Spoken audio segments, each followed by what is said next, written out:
Secretary Chao, thanks so much for joining us this morning. Oh, thanks so much for having me. It's great to talk with you, and I know you've been busy putting wonderful plans together. Let me start off with the infrastructure package, which the President has spoken about so much. What do you envision in terms of what an infrastructure plan will look like?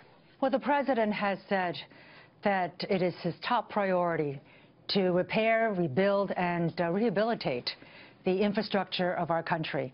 You know, the transportation infrastructure, the entire infrastructure of America determines our competitiveness internationally. And everybody knows who've ever been caught in a traffic jam or stuck, at an airport someplace, that our infrastructure is decaying and it's aging. And the President has made a very bold decision that we need to invest in our infrastructure, and he wants to challenge our country to come up with $1 trillion over 10 years to repair and rebuild our infrastructure. The other day, Mick Mulvaney, the OMB director, came out and said that $200 billion of the $1 trillion will be in direct federal funding. The remainder will come from public-private partnerships, from perhaps sale of government assets, and also probably some benefits from the tax reform package that is going to go on next. So I expect that we will have some kind of infrastructure initiative proposal by the third quarter, some details to be filled out before then, and that we will present a new plan to restore America's competitiveness. Have you seen any plans in terms of what people are willing or institutions are willing to put forth in terms of the money to get to $1 trillion? Well, some people have suggested, all federal funding for $1 trillion, and that's just not possible because we will incur a tremendous deficit. It would create havoc with the private markets. And so there has to be a more creative and more innovative way to ensure that we get the resources that we need to rebuild our infrastructure.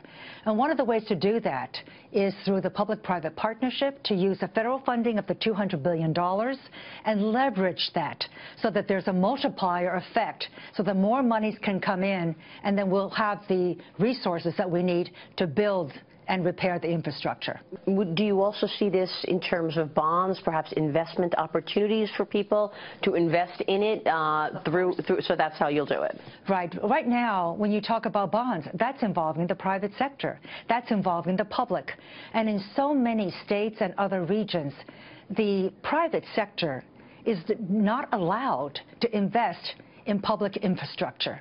I am told by so many people in the finance sector, in the private equity sector, that there is plenty of private monies available to fund public infrastructure projects.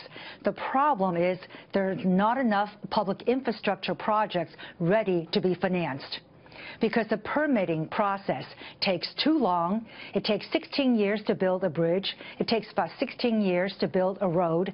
That is a very long time for a private sector investor to be involved in a project. It lengthens their risk profile and thus the disincentive to invest. But even more than that, there are some states which, again, disallow toll roads. They disallow public-private partnerships. So those impediments need to be removed. The President has talked a lot about rolling back regulations. Is this one of the priorities in doing so that the permitting process gets easier and less bureaucratic? Well, we all care about the environment, but where there are duplicative and nonsensical and unnecessary regulations that conflict with one another or that are punitive unnecessarily and that hamper the growth of the economy and that hold back projects from being financed, those are the regulations we are taking a look at. Yeah, it makes perfect sense, because if an investor wants to commit capital, they need to see a date or at least over the shorter term or midterm that they're actually going to be able to make money on it. And if they don't know that this is happening for 16 years or 20 years, it makes it difficult for them to be enthusiastic about it. Well, we want to look at innovative and entrepreneurial ways in which to engage the private sector so that they can also help finance the public infrastructure. But as I mentioned, there'll be direct federal funding. There may be some consideration of sales of government assets.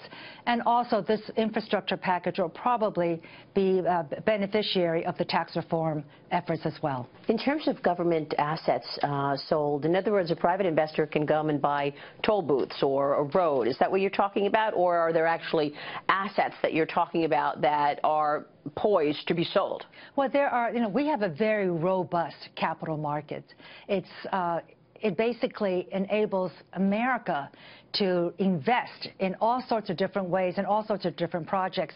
And hitherto, the private sector has not been allowed to invest in the public infrastructure arena.